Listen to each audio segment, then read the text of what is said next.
A line of meaning stretches through Israel's history, through Jesus, and right through in our own day. Jesus is sent by the Heavenly Father with a message, not just in words, but through his personality.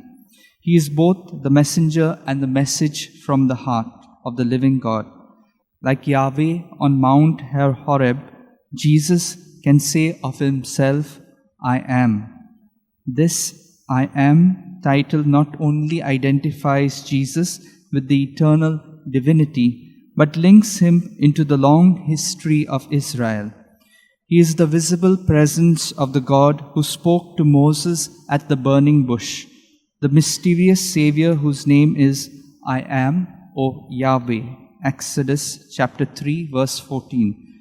In fact, the name for Jesus in Hebrew, Jehoshua, means Yahweh saves. God is known as the reliable one, who will always be with his people. Gradually, they discovered aspects of God in their hopes and struggles and triumphs.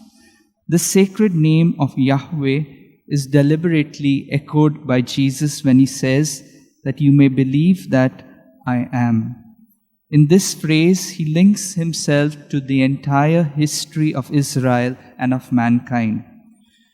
While preaching in a synagogue in Pisidia, Paul reviews some of the great moments of Israel's history, focusing on Moses, David, and John the Baptist, leading ultimately to Jesus.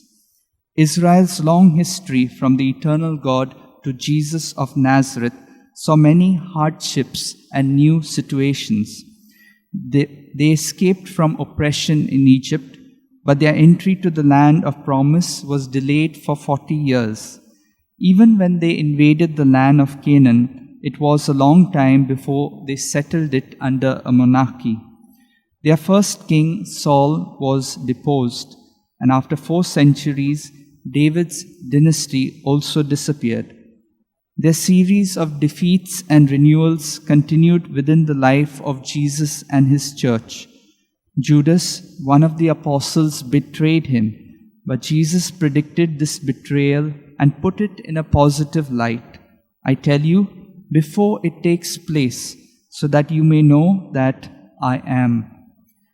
Life-changing events can appear to be disruptive or disastrous, but in the life of Jesus, such events were part of God's plan, so that you may believe that I am. God moves in ways we cannot anticipate in advance, but even when we are not in control of events, this is no reason to despair and give up.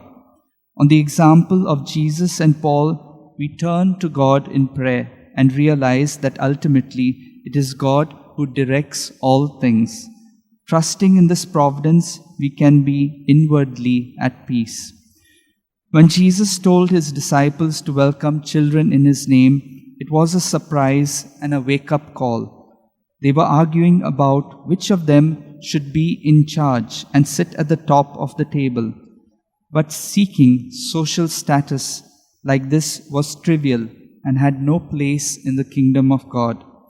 What is worthwhile in God's sight is becoming servants of all, including those who have little social status.